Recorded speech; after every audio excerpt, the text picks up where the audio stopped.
Good morning. We'll go ahead and begin. Commissioner May is running a little bit late this morning, so we are not going to do CRA.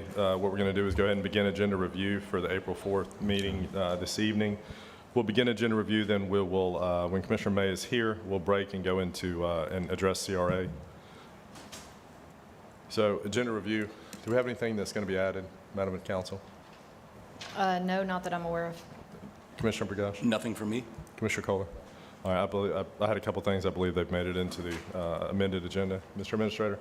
Yes. Thank you. Any comments this morning, or when we save them for this afternoon? Mr. Chairman, Yeah. I have no comments, but at some point, either today or this evening, or maybe it might be better for this morning, I'd like to talk about the meeting schedules for the next, for April and May. There's some implications with some travel that I have to do, and I want to, like we did for Commissioner Bender, you know, when he was doing a lot of stuff for the county, I'm now doing the West Florida Defense Communities. I'll be in D.C. next week. I've stepped into Commissioner Bender's role, and I just want to talk about some schedules, because I don't necessarily know that the governor is going to make the appointment for our 5th commissioner, and I want to make sure that if there's a way that we can schedule the meetings so that it fits everyone's schedule, that would be much appreciated. All right, Commissioner, let's discuss it now. Okay. What do we need to do? Well, let's talk here. Let's see. And if everyone has their calendars, that would be pretty cool. But okay, I'll be in Sarasota on the 15th through the 18th. 18th is a regular meeting, so you know, I just want to know if that's something we could push to the following, you know, Monday or Tuesday potentially. Is that something that could be done? And then in the month of May, I'm going to the Governor's Hurricane Conference, the 14th through the 17th, which also implicates a meeting. So if we could do a Monday meeting on the 13th, I know, you know, if those are things that we can make happen, that way we know we have a quorum. Because I'm not here, you're down to 3, and then you can't even take a break. And I apologize for missing the last meeting. I think it's the 3rd meeting I've missed in 7 years, but it was unavoidable. All right, let's look at the 18th. Okay, so, Madam Council, I know we had talked about a shade meeting that hasn't been advertised for the 18th yet. It's on the agenda for today to schedule it for the Okay. 18th at 9:03 a.m., which leads me to believe we may have already scheduled something else, maybe at 9:01 and 9:02, I'm not sure, but I can, you know, amend Sure. this What's scheduled at 9:01 and 9:02? to, What is scheduled at 9:01 and 9:02? Is that it? I don't know. Growth management, do we know? Horace? I don't know if Jose or Delana knows. I'm assuming there's something else there, or they wouldn't have given me 9:03. Yes, sir. On the 18th, we do have like 4 final plats Okay. for the 18th. Yes, sir. And I would get those dates.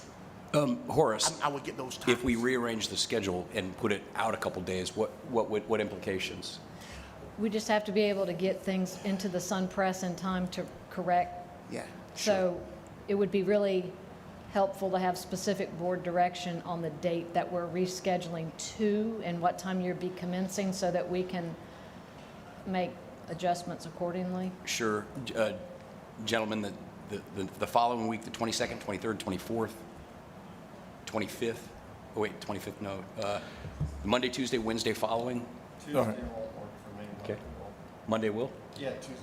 All right, Monday's fine with me. Monday works, so Monday, the 22nd, we could push the 18th meeting and everything else to the 22nd? And would you keep the same times? It's fine with me. So 9 a.m.? Ideally, And then I would think. so public hearings would be 9:01, 9:02, 9:03? Yeah, ideally, that would be fine. Yeah, I appreciate that, Mr. Chairman. Thank you, Okay. Michael. Yeah, All right. so that works for you guys, then we'll do the 22nd for that.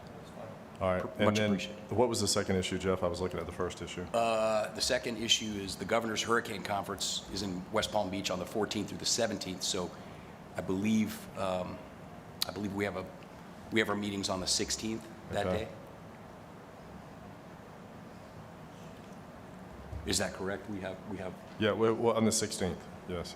So if there's a way we could move that to the following Tuesday or Monday or Wednesday, 20th, 21st, or 22nd, that would be greatly appreciated. All right, That- Monday or Tuesday are okay with me. What's, Mike? what's your, Well, the Hurricane Conference is the 14th through it'd be the 17th. 20th or 21st? Yeah, 21st for May, for the regular meeting. Yeah, 20 is fine. So Monday, the 20th works? That's fine with me. That's fine. Also 9 Motion a.m., canceled. Yeah, same idea, Try to keep 9 the same a.m. times, yeah. Yep, same times. Yeah, absolutely, guys. I greatly appreciate that. Thank you so much. All right. That way we know we have a quorum and not 3 people at a meeting. And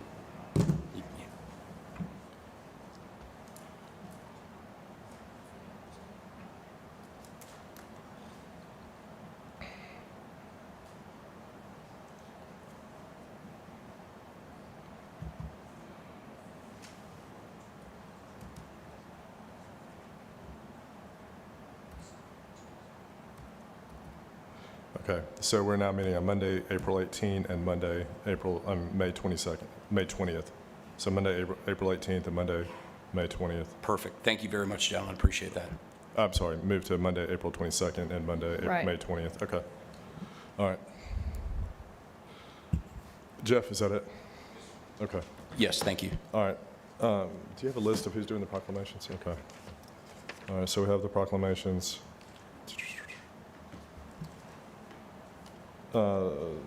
5:31, public hearing. Wes, when we go through this, we have any, who's presenting this? Do we know that we have any feedback from citizens or anybody for the 2 public hearings related to vacations? We've had some inquiries. Yeah, okay. Just asking how this is going to affect our property, kind of what's going on. Those are the inquiries we've had. Yeah, it's just Morning. basic information calls. Okay. Madam Clerk, anything on your agenda? No. All right. Joy, on to the public hearing related to the parking. You want to do a brief presentation this evening? Yes, Commissioner, if it's okay, I will wait till this evening. It will be very brief and kind of update where we are. Okay. All right, then scheduling. All right, Mr. Administrator, into your technical public service consent. Thank you, Mr. Chairman. Item number 1 is concerning Community Redevelopment Agency meeting minutes for March the 7th, 2024. 2 is concerning the revision of the recruitment incentive pay policy. 3 is concerning the Federal Transit Administration fiscal year 2024 annual certifications and assurances for Escambia County Mass Transit Department. 4 is concerning the request for disposition of property for the Mass Transit Department. 5 is concerning the scheduling of a public hearing for the proposed grant application for Federal Transit Administration 5339 Bus and Bus Facility Grant Program funding opportunity. 6 is concerning the scheduling of a public hearing for the proposed grant application for the Federal Transit Administration 5339C Low or No Emissions Vehicle Grant Program. 7 is concerning the Escambia County, Florida Purchasing Revised General Terms and Conditions. 8 is concerning a resolution for a temporary road closure pursuant to completion of the resurfacing, restoration, and rehabilitation project of State Road 99. All right, Mr. Administrator, 1 second there. Chris, are you here?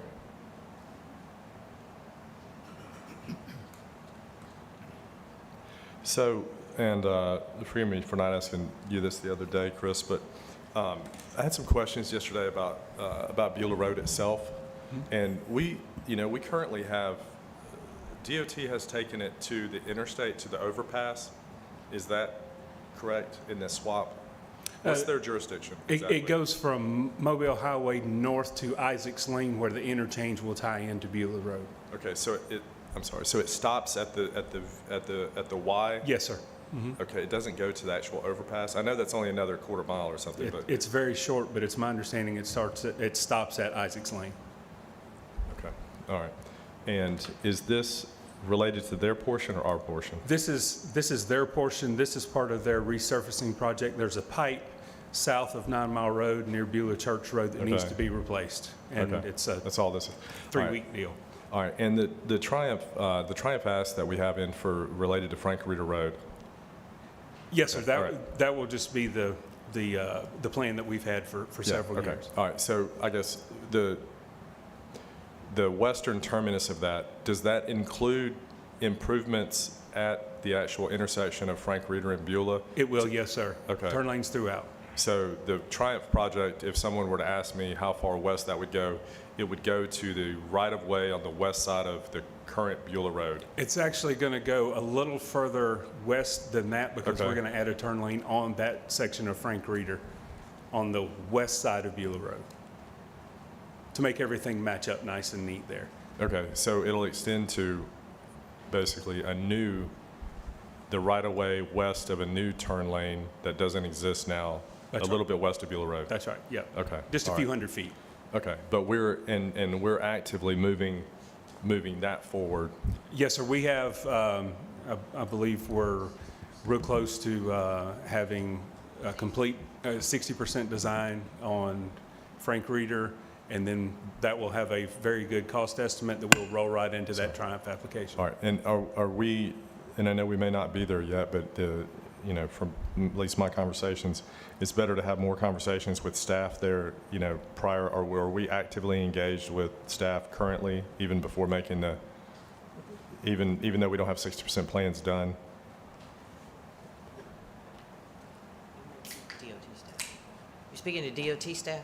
No, Triumph Triumph staff. staff. Triumph staff. At this point, we have not submitted to Triumph. Well- With the 60s, we're going to a public meeting, Okay. and then we'll be submitting.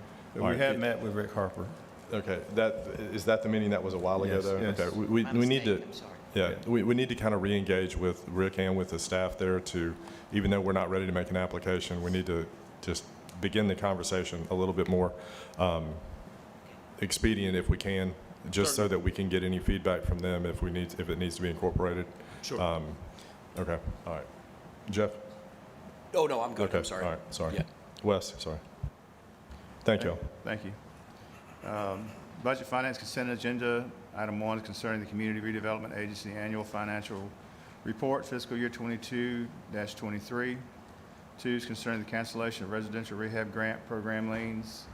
3 is concerning the award of National Fish and Wildlife Foundation National Coastal Resilience Fund Agreement. 4 is concerning the purchase of eCivis grant management software in the amount of $49,275. 5 is concerning the agreement between Escambia County and the State of Florida Division of Emergency Management regarding funding from the State Homeland Security Grant Program for Escambia County Fire Rescue's Regional Hazmat Team. 6 is concerning the contract award for the anger management for corrections. 7 is concerning contract award for electronic monitoring services for corrections. 8 is concerning state law enforcement trust fund. 9 is concerning an amendment of the agreement reflecting the contractor's name change from ProSound Inc. to Solotech Sales and Integration USA Inc. 10 is concerning the issuance of a purchase order to Florida Transportation Systems Inc. 11 Mr. Administrator? Yes, sir. Let's break. Commissioner May, you want to go into CRA? And then we'll resume agenda review. Haven't missed much. Thank you, Mr. Chairman. And I do apologize to my colleague for being tardy. I had an emergency that came up right at the last minute. The Escambia County Redevelopment Agency regular meeting called to order. Is there proof of publication? Yes, this meeting has been properly published through the Escambia Sun Press on March 28, 2024. Thank you. Are there any speakers for public forum? No, they're not. Thank you. Technical and Public Service Consent Agenda? Yes, we have 2 for concerning that. One, recommendation concerning Community Redevelopment Agency meeting minutes, March 7th, 2024, and recommendation concerning Community Redevelopment Agency annual financial reports fiscal year 2022-2023. Is there any discussion? No discussion. Move the items, Mr. Chairman. Second. Please vote. Passes 4 in favor. Budget and Finance Consent Agenda? I have 1, recommendation concerning the cancellation of residential rehab grant program liens. I move the item, Mr. Chairman. Thank you. We have a motion and a second. Please vote. Thank you. That passes 4 in favor. Is there any items for discussion? Mr. Chairman, I want to say thank you for putting together the annual report. We very much appreciate it, and thank you for the work that you do. Thank you. Thank you, Commissioner. Is there anything good? Everything. Yep. We stand adjourned, Mr. Chairman. Thank you, Mr. Administrator. Pick back up on, I think we just did 10. Yep. Item 11 is concerning the purchase of 2023 Ford Expedition XL 4x2 for the Information Technology Department. 12 is concerning the renewal of the Pensacola Beach Portable Toilet Service Agreement. 13 is concerning security services for the Escambia County Central Office Complex. 14 is concerning the agreement with the City of Pensacola doing business as Pensacola Energy for interruptible natural gas service. 15 is concerning the custodial service for various Escambia County facilities. 16 is concerning change order number 1 on contract PD 0203.79 to Jacobs Engineering Group to provide plans review for the Development Review Committee. Mr. Administrator, I want to briefly go back, just discuss the janitorial services award stuff. I don't remember the specific details of exactly what changed in the treatment of our building, or the fourth floor at least, but whatever change happened some time ago has been a very positive one. At least that's what I've seen in my anecdotal experience in my office. I know I'm not down here as much as many of you, but it's a much better situation than it was some time ago. Absolutely. Item 16 is concerning change order number 1 on contract PD 020379 to Jacobs Engineering Inc. to provide plans review for DRC. 17 is concerning a change order number 1 on contract PD 12-13.001 to DKE Marine Services Inc. for the Burning Tree Road over Thompson Bayou Bridge. 18 is concerning change order number 1 on contract PD 22-23.049 to Kissinger, Campo, and Associates for the Divine Farms Road Bridge Design Project. All right, Mr. Administrator, I'm sorry. Joey, you don't have to come up, but I did talk to the IP mill manager on Monday. He said that there's a meeting. I'm sorry, I talked to him on Tuesday this week. He said there's a meeting on Monday that our staff is aware of. They have their report back from their engineers, and is the change order that we're doing reflective of having to incorporate their engineers' work into the design now? I presumed so, but that may not be true. This is more for the alignment of the road and the bridge. Yeah. Based on their pipeline, we're having to make some adjustments to the alignment. Yes, Okay. All right, thank you, Joey. Item 19 is concerning the... Wes, Yes, sir? Mr. Chairman, so, Wes, do we have to, and I know in Wes, we've worked very hard, particularly on janitorial contracts and breaking them down. I mean, do we have to engage in a 3-year at this point? I mean, I know that we've had some issues, Commissioner Berry, but one of the things that I've worked diligently on was the minority inclusion on janitorial contracts, and I know some people were not prepared, but I'd like some consideration to not do it 3 years, to be able to give some people some opportunity. I'm saying I'm friends with it. We could take it year by year. If we could move that year by year, I could be more supportive than locking into a 3-year contract. All right, we'll have that discussion today. Okay. Absolutely. Thank you. Item 19 is concerning contract award for 4-Star Farm Road Dirt Road paving. 20 is concerning contract award for the general paving and drainage agreement, PD 22-23.126. Mr. Administrator, back to the 4-Star Farm Road. I want to thank Stacy Ward and engineering folks for working on this. This is it's a relatively short dirt road in District 5, but it has taken upwards of 7 or 8 years to get the right of way and the easement from some of the owners, and we finally have successfully received that, or been able to negotiate that. So I want to recognize them for that work. It probably won't be discussed tonight, but thank you. Mr. Chairman, will you need to hold number 20 tonight? Yes. All right. Item 21 is concerning the Escambia County Greater Wedgewood Area Stormwater Park and Flood Risk Mitigation Project. 22 is concerning the issuance of purchase orders on contract PD 23-24.010, professional services contract. 23 is concerning contract award for security services for the Ernie Lee McGahey Government Building. 24 is concerning the federally funded Community Development Block Grant Disaster Recovery Rebuild Florida Infrastructure Repair Program Subrecipient Agreement and Subrogation Agreement. 25 is concerning a funding allocation to the Florida Federation of Garden Clubs, Inc. 26 is concerning a funding allocation for the Rosamond Johnson Memorial Event. Mr. Chairman, and Wes, if we could, I'd like to add 1,000 to that as well, to what Lumen's doing out there. That's a great foundation. Sure, They do absolutely. great work. Can we have that reflected for tonight? We can. Thank you very much. I appreciate it. Commissioner Bagash, and typically, I do the proclamation. It's your district, and I will yield if you want to be there to do the proclamation. I intend to be there as a guest, and I think it's appropriate, and no way. You do it. I'll Okay. be there. All right. I'll be there to support. All right, thank you. Item 27 is concerning a funding allocation for the Pensacola Boys and Girls Clubs of the Emerald Coast 6th Annual June Jam Community Event. 28 is concerning a funding allocation for the Northview High School FFA Blue Jacket Jamboree. 29 is concerning a funding allocation for the Dandy Daughter Date Night, the VIP experience, sponsored by My Brothers and Sisters Keeper Outreach Program. And then we have the discussion, CAR 3, OLF 8. All right, Board, how do y'all want to treat that? Discuss this evening? What's the, Mr. Chairman? yeah. Joy Blackman, Joy, can you just kind of give me a little bit of an update on the Kim Strand Road drainage project real quick? We had some phone Well, calls. I drove through there yesterday, and it's making progress. It's one lane, it's one lane for the southern end of it before you hit Johnson, and, We're finally working. It's been a long time coming. And thanks Wes for his leadership in making it happen. and there's a bunch of flags. There's a bunch of little flags on the side of the road, you know, utilities flagged, I guess.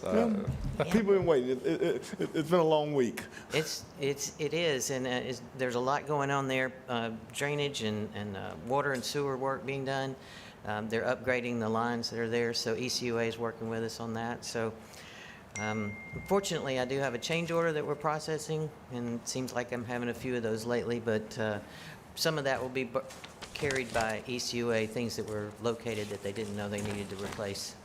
So in the amenities, did we include all the amenities there for, what all did we include there? You'll have sidewalks and drainage improvements for the neighborhoods. And when do you think that will be finished? Oh, let me double check that for you, sir. I don't have a date in my head right now. I'll look into that. You're probably 8 months, as if I had to guess today. So, okay, and that's fine, and because we have phone calls, and the other thing that was of concern, Joy, is, and it was number 21, the Wedgewood Stormwater Park and flood risk mitigation. Can you give me an update on that, please? Yes, sir. We did rewrite that grant, modify that grant to make sure that it was clear that the stormwater features that we wanted to put in, as well as recreational features, and those were separate items to be considered. So after our meeting with the community group, we wanted to make those updates to the grant application as well. Chips might be able to speak to it a little better, but that's my understanding. Sorry. And concerning Wedgewood, because that's where I was. I just left Wedgewood, running late. And tonight there'll be some county representation at this FDOT meeting that's going on in Wedgewood. Yes, sir. Because that was my morning meeting. They're Yes, sir. concerned about the meeting tonight. Yeah, So we have representation there. we do. Don Christian will be representing us. Okay. All right. There's others also from the environmental group that are going to be there as well. Okay. Thank you, Mr. Chairman. Thank you, Joe. Yes, sir. Do we have time for just a couple quick things? Sure, Okay. Chips, can you come forward? I want to ask you specifically about a project in D1. I know we've batted it back and forth, you, me, and Tim, but I was at a neighborhood watch meeting yesterday in Ararity, and I wanted to know what is the status of that island, the creation of the island project. I kind of expected to see it on the agenda, at least the planning allocation. So where are we at with that? Yeah, Commissioner, the Sunset Island Restoration Project. Is that the official title? Mm-hmm. Okay. Sunset Island, So it sounds good to me. right. That is moving along. Okay. And you should see something very soon on that. Okay. And what will that be? That will be an allocation just to start the planning? That'll be your discretionary funds to start the design work. And then the other issue that just briefly I'd like to discuss, and maybe Tim can help me, the Inner Island Land Preservation and Conservation Initiative. That, the group that I spoke with last night, and this is hard to believe, but it's two separate homeowners associations, and they have 100% solidarity. They've had meetings and votes, and it's 100%. So obviously that's something that I support. I voted for it to put that stuff into conservation for them. Where are we at with getting that done? They seem to be a bit frustrated with a lack of progress. So I've met with them probably 3 weeks ago. Okay. And starting maybe 3 or 4 days ago, they had started to make some revisions to where it was going to be more palatable. Okay. They're working with Debbie Bowers to bring it home through legal, and I would expect to have a successful outcome here in the next couple of weeks. In the next couple of weeks. And then I also want to, while you're at the podium, I want to thank Tim Day. I've been ringing his phone off the hook. There's been a lot of consternation on Perdido Key in District 1 about the temporary trailers that are across the street on the north side of Perdita Key Drive. And they've just fallen apart, they're dilapidated, but we've removed about 7 or 8 of them, and you did report that the crews on site to disassemble them, demolish them, and remove them, is that correct? That's correct. They're being demoed as we speak. Okay, perfect, so those will be gone. Yes. Fantastic news. And the final thing that I'll say, and thank you guys, I appreciate it. Final thing I'll say is, you know, we have tried and tried and tried and tried to put the square peg in the round hole with respect to the roundabout. The roundabout is the bane of my existence lately, and it was never my idea. But I just want to say to the residents who are very frustrated with it, I had a number of complaints, and I've gone out there. I've been out there the last 2 nights in a row watching it. And it is true that the rumble strips that we've added have slowed traffic down. But prior to the rumble strips being added, I was inundated with phone calls about people speeding through the roundabout because one side of it is not aligned properly. It's not centered. If you're going east to west or north to south, whichever way you want to, going into Perdido Key, there's only a small portion of the roundabout, so you barely have to go around it. So people were barreling through it, and they were going right through it. You could see the tire marks, the signs were getting knocked down, the plant was hit. So we added the rumble strips, but the rumble strips are making a lot of people angry. So I just want everyone to know, and this will be picked up by the media, and that's good. Engineers designed that thing, but it's not working. It's too small, it's not centered, and it's not working. And just because an engineer designed it doesn't mean it works. Just ask Elon Musk. The engineer designed that rocket, it keeps blowing up every time. So sometimes stuff doesn't work. So here's what Chris and the engineering department and I are doing. You know, it was not my idea. I remember when they were going to build it, they said, Commissioner Underhill has the money for it. It's what everyone wants. And I was agnostic, as I am. I just want a solution for that intersection. So for everyone to know, Chris is working on bringing solutions, 2 solutions. Number 1, how much will it cost to make the roundabout the right size? It's not big enough. Everyone knows it, even people that don't have PE next to their name. I know it, and everyone knows it, and that's why people were curving around it and speeding through it. How much will it cost to enlarge it and center it properly? How much will that cost? Or the second option will be how much to demo it and put a traffic signal there. I want those 2 options, and that's what's being worked on right now. And whichever is the least costly, I'll fund it from my local option sales tax, if I'll have the support of this board, which I hope that I will, and we'll fix that problem once and for all. But the little tiny roundabout off-centered has been an absolute disaster. Anyone who drives out there knows it. I want them to know we're working on it. And we've tried every fix. We've tried different signs. We've tried now the rumble strips. Nobody's happy. And I also want to remind people, even before the roundabout was there, the traffic backs up. When the Blue Angels practice, it backs up. When it's the summer season, check in and check out time 3 o'clock, it's going to back up. No matter what's there, if nothing's there, it's going to back up. It's like your favorite restaurant at 6:30 on Saturday. It's going to be busy. You have to plan for it. But that roundabout has been a failure. I'm admitting it publicly. Chris, you and I have talked about it. There's no way to polish it. It's like putting lipstick. Well, everyone knows every kind of colloquialism, every trope. That's what it is. That's why it's going to change. It's either going to be big and centered and work, like the one on 17th Street, or it's going to be a traffic signal. Just wanted that. Thank you, Mr. Chairman. Yep, super. Mr. Chairman? Yep. And part of my meeting this morning, and I think Claire, is Claire along here? Claire, you here? Claire, to my disappointment today, I'm understanding that Career Escarosa is not partnering with us to provide funding for the summer employment program. Is that what I'm to understand? Okay, well, that's disappointing. To me, that's one of the most important programs that we've done. I mean, we got 27 young people who are working. Quite frankly, minority kids don't get into the county unless we get them in summer employment program. I want you to bring forth to us what do we need to do to make sure these kids can get jobs. How many kids are we denying? So we had about almost 390 applications. And so with my current budget now, I probably can only support about 100 students. And So we're leaving our goal- 290 kids Yes, off. Yes, so, yes, sir. Well, that's unacceptable. I mean, we have this violence. I mean, we need to figure out, bring some forward to this board. So do we have work for, just say it's 390, do we have work for 390? We don't have work for 390, but we can support about 150, 160 with the work site we do have currently right now. Okay, yeah, I'm not talking about financial, but how many we have enough work for the kids to do? Yes, right. Okay. Currently, right now with the sites, we have about. So how much funding do we have? So we got enough work for 160. How many kids can we accept right now with the funding? With the funding, about 100. All right, we need to, I mean, certainly we got to increase the funding for the. Yeah, in well, my I'm not saying we opinion, can serve all kids. 300, but at least you can serve the 160 that you have jobs for. Absolutely, absolutely. Yeah, so somebody figure out how much money it is and bring it back. Thank you. I Bring can- that back. I mean, I'm not going to walk into meetings and saying we're not giving kids jobs that live in Oakwood Terrace Okay. in Wedgewood. Absolutely. Thank you. Okay. It's, I mean, what is it, 10 weeks? What's the length? It's 7 weeks. 7 weeks, okay. Yeah. It's not. Yeah, it's it not a can't- lot. Even And we- 60 kids can't be much. Yeah, we were giving $2,000 bonuses to people to come work, and now we got those kids that get trained for free, and now they're working for the county, and now we're denying them. We also, Yep. can we talk a little bit about, and I don't know, Allison, you may want to caution me on this, but I know tonight we're going to approve the parking ordinance for the apartments, and I'm very, very supportive of that. I know it's something that's desperately needed, but I want to get back to the comments that I've received from the public in the wake of the Altura development, which was over 300 units just dumped right in Perdido on roads that are insufficient. We had talked about having some kind of a notice requirement, and I'd like to know, Joy, was that discussed? Because that's very important to me. The residents want to know.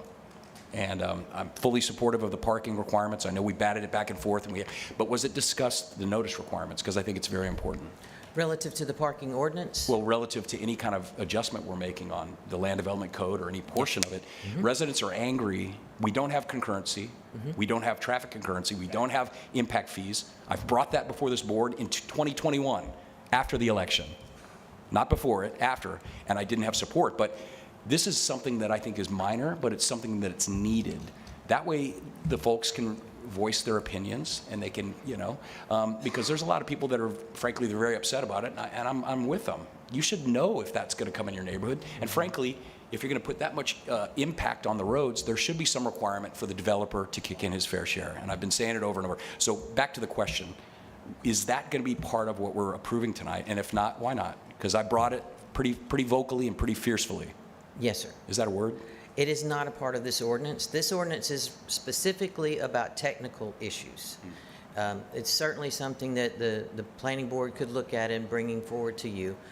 This comes from your PAC, your Professional Advisory Committee, so they're separate submittals, if you would, or separate reviews. Well, let me just, while you're there, Yes, sir.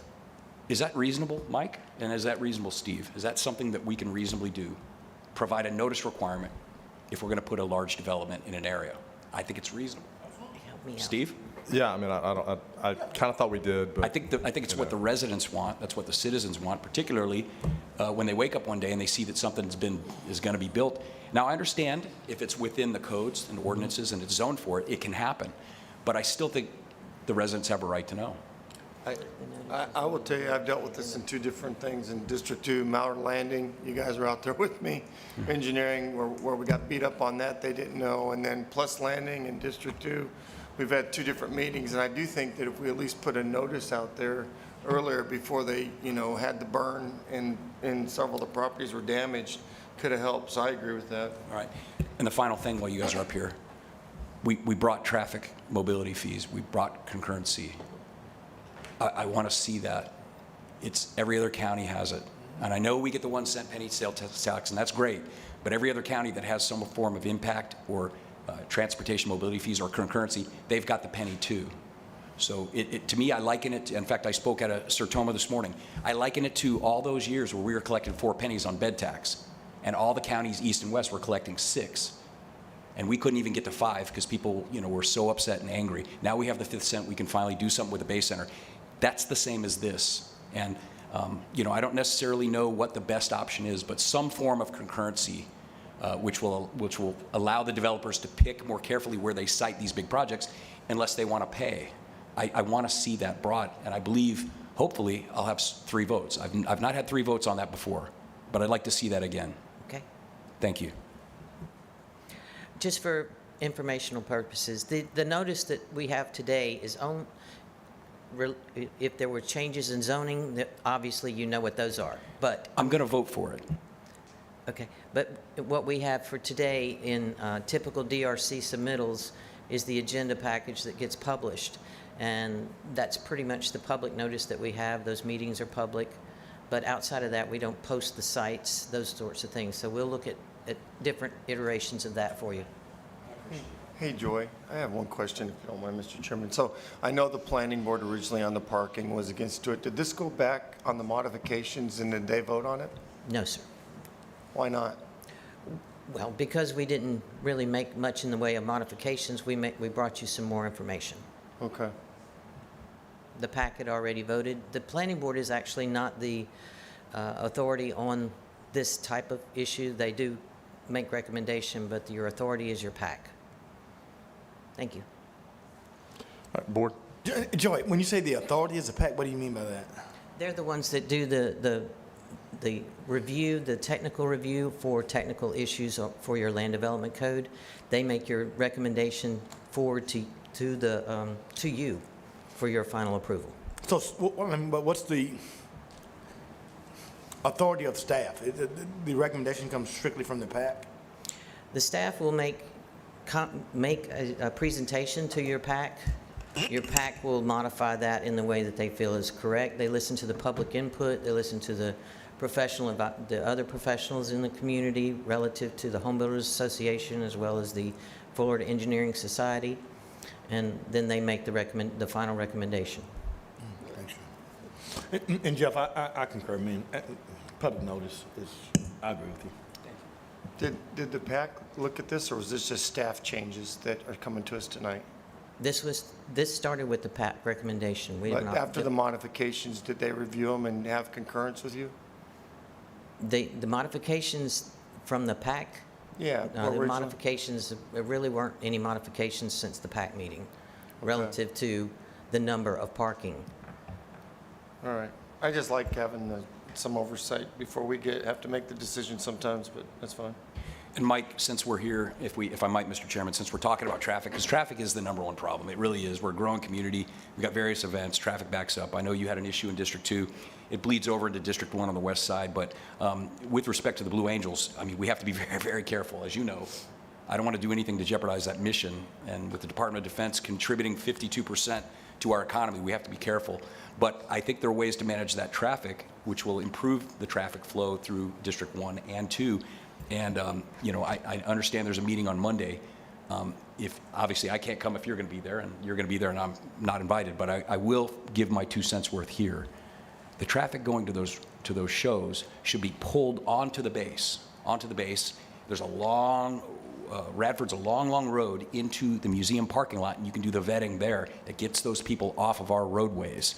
The pinch point is that back gate. They should also, I mean, I know it's a tough sell, and I know the captain has a lot of responsibilities and security issues, but the front gate access should be restored, and that will take the pressure off Gulf Beach Highway, Sorrento Road, Perdido Key Drive. But if there's a way to perhaps just do a cursory ID as you go through that back gate, it's segregated all the way down Radford. They've got parking, you know, they've just got it segregated, so you wouldn't be able to pull off. And I think that's a long road that would hold a lot of cars, and then you put the pinch point at the museum parking lot, and then they can do the final vetting. If that's something that you could broach with them, I think that's the solution. Anything else, like moving the practice sites, I certainly would not support, Mike. I don't want to do anything that jeopardizes that mission. The Blue Angels are too important to our community. Any thoughts on that?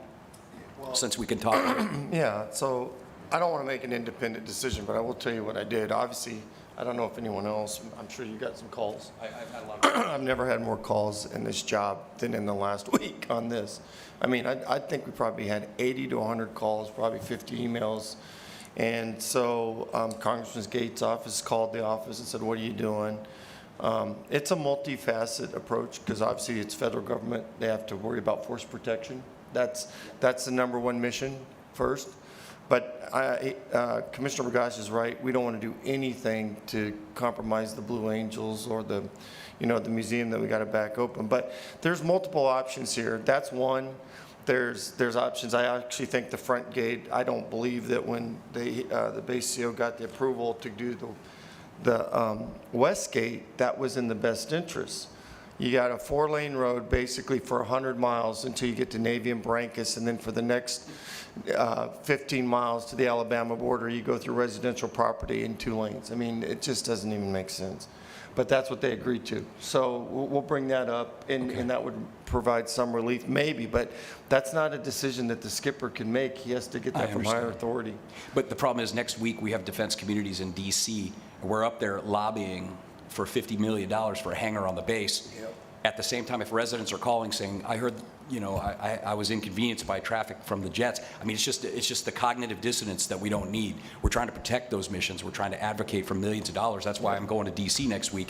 $50 million for that base to help build a hangar for the Blue Angels. Yeah. People are calling, and we've got to be intelligent about it.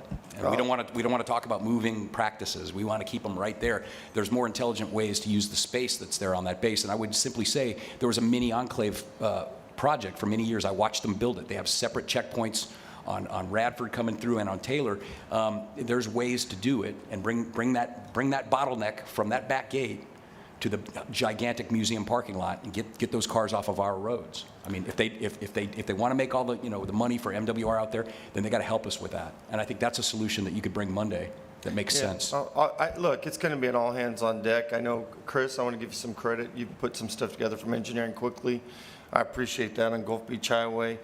The sheriff knows. No one was blaming him. I mean, we had a conversation, and he wants to be engaged in some whatever capacity he can. But I agree. I don't believe it's the sheriff's fault. But I also think he wants to be part of the solution, like everyone else, because everyone knows the threat. It's a real threat, and there's other stuff that you could limit the amount of capacity that comes on the base. Just like you buy a concert ticket, there's a screening process that the base CO shared with me that they have to do to ask every single vehicle, no matter what. It's a requirement. That's got to be approved through the SECO up to the CNIC and up for force protection. And so that's a base CO thing that he has to do. I can't talk for that, but I do understand that because I've done SECO agreements on the base for Rock and Fly for 7 years. And so that would have, I don't even think he has the authority to approve that. I'm not sure. I think he has to go to CNIC. So, but I think he's probably working with the security officer on the base to come up with some of those options that you're discussing.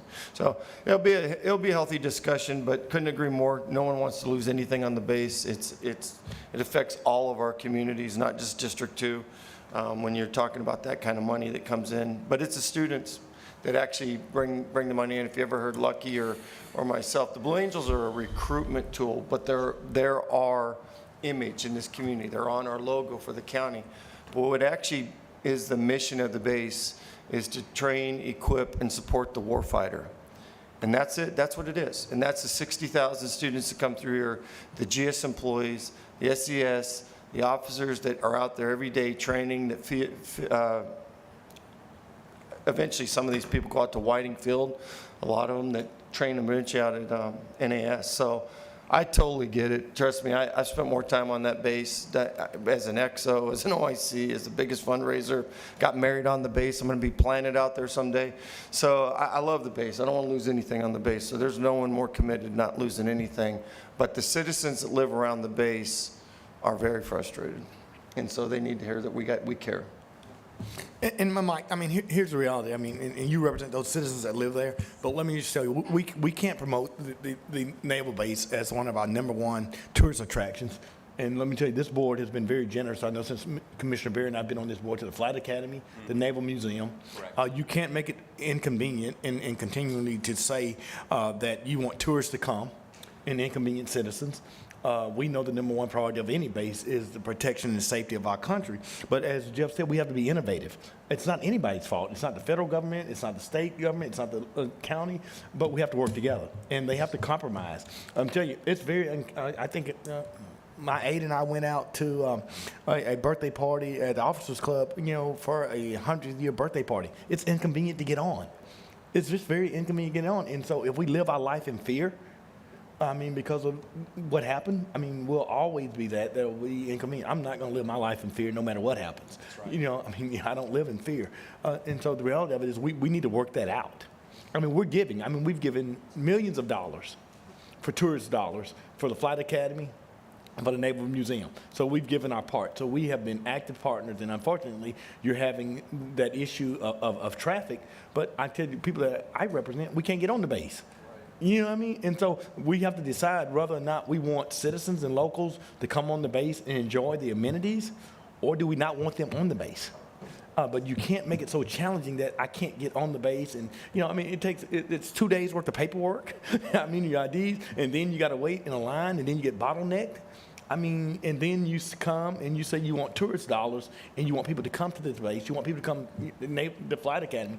That's inconsistent with actually what you're doing. And so I hope that you would deliver that message, because it is very inconvenient. And let me just tell you, I have friends across this country. I mean, I have a lot of military friends. My mentors are all admirals. It's not as difficult on every base as it is on this base, I mean, to get in. And so it takes the local community to work with this. I mean, not only the CO, I mean, he's the XO or the CO, but I mean, the guys that are doing the day-to-day operations that understand. I mean, you have to talk to those people as well, to not just talking to the leaders. You got to talk to the operators as well. You're absolutely correct. When I was down in Key West for the commissioning of the Higbee, I talked to Secretary Del Toro about this, and you're absolutely right. I ran a half marathon in San Antonio, and we ran right through the base.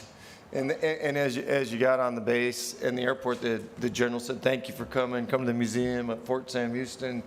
And then it is complicated, but I will not throw Captain Village under the bus, because I know this is way higher than him for the security.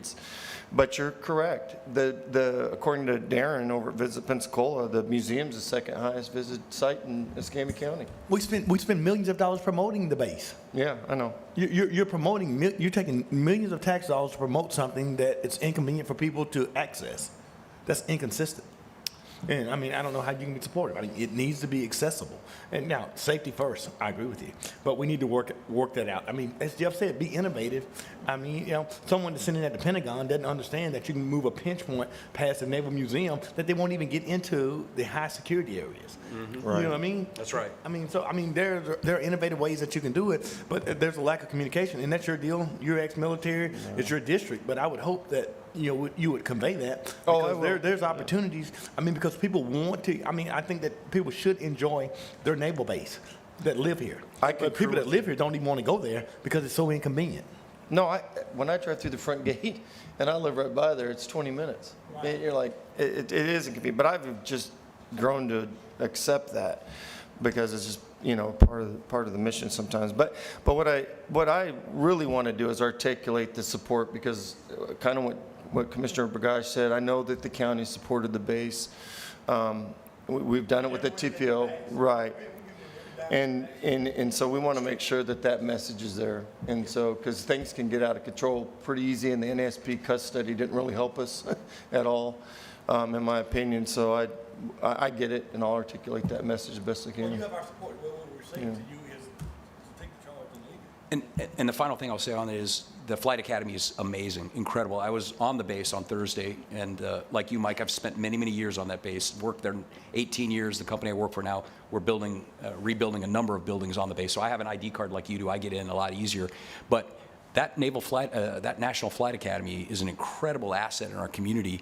And there was a presentation at the Oaks Golf Course last week on that, and it serves tens of thousands of students from all 50 states and from like 30 different countries. Some of the students that graduated in the early years are now entering military careers. It's really great. But the question I asked sitting in the audience, because then he asked for questions, I said, how many local students get to go? How many local students? Because we have a tremendous area of our population that needs this sort of STEM training, and I just would say it's a very small number, and it's because it's an expensive program to go through. So one thing I would like to say, we have a children's trust now, right? And we're going to have a big discussion on that later.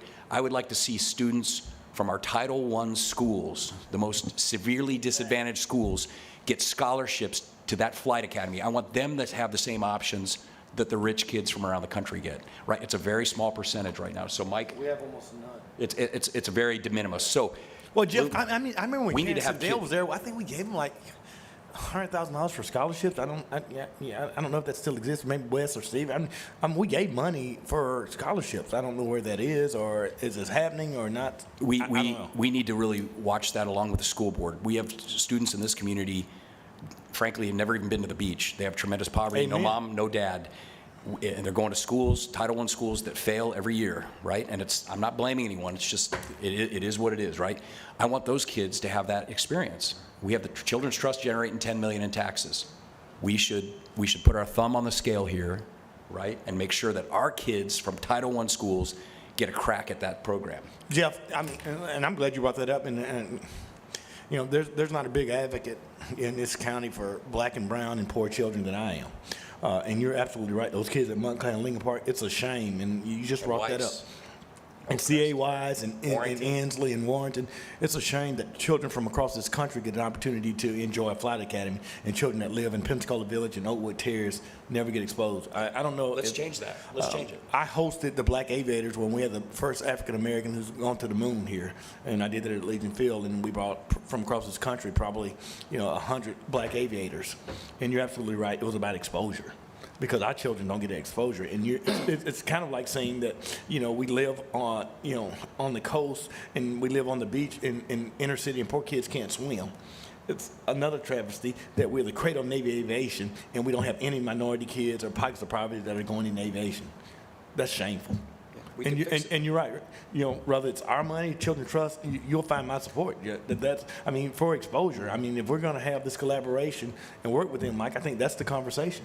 We're not asking for free. We're saying that we want exposure for our children to become the next Chappie James, and that's important. It's hard to believe I can't agree with you guys more, because with the Naval Well, you agree with me, you just don't agree with Jeff much. No, no. The Naval Flight Academy, you're absolutely right. I went out there and asked how many kids locally one day when I was out there. It's almost none. None. So if we're given ridiculous. hundreds of thousands of dollars, we should put some minimal requirement that some of the local children. There should be a local. We're bragging that we're the cradle of Navy aviation, and we don't have any black and brown and Well, poor we can children. control that. Yeah, that's We need insulting. a local percentage of it to be set aside for local kids. Absolutely. Local percent, whatever that is, 10%, 15, 20, and we'll fund it. We'll find a way. We got the Children's Trust. We've got ways to do it. But when I heard that shockingly small percentage, I knew it was something that we have to fix, because I know there's tremendous need from my years on that school board, and it's centered in the Title I schools, areas of And poverty. Jeff, it takes a little effort to go get kids in Title I schools. Those kids that have great parents are going to come. They're going to show up, and they're going to register. They're going to come from Vermont. They're going to come from Connecticut. But a child that lives in his district in Forest Creek, tell me how many children have gone from Forest Creek to that Naval Academy that they're less than 5 miles away from there. And Marina Court. Well, that's a great point. The Royals got the aviation thing there, and he's trying to get kids into it. And it's a great program. Look, I just want to make sure my comments are not misconstrued. Great program. I'm in full support. It's exciting what they're doing. They have 7-day packages, 3 days. They even have a 1-day experience. How about we load up buses and take these kids to a 1-day? We can afford it. We've got the Children's Trust. Let's find a way to make it happen for the Title I kids in Escambia County. Take all of them out there, Joe. All of them. All of them. Sorry, Mr. Chairman. Yeah, all of them. Commissioner May, that expenditure by the Children's Trust would get the Children's Trust as well as our board some good publicity. Oh, yeah. So yeah, it's not to be discounted. Not to be discounted.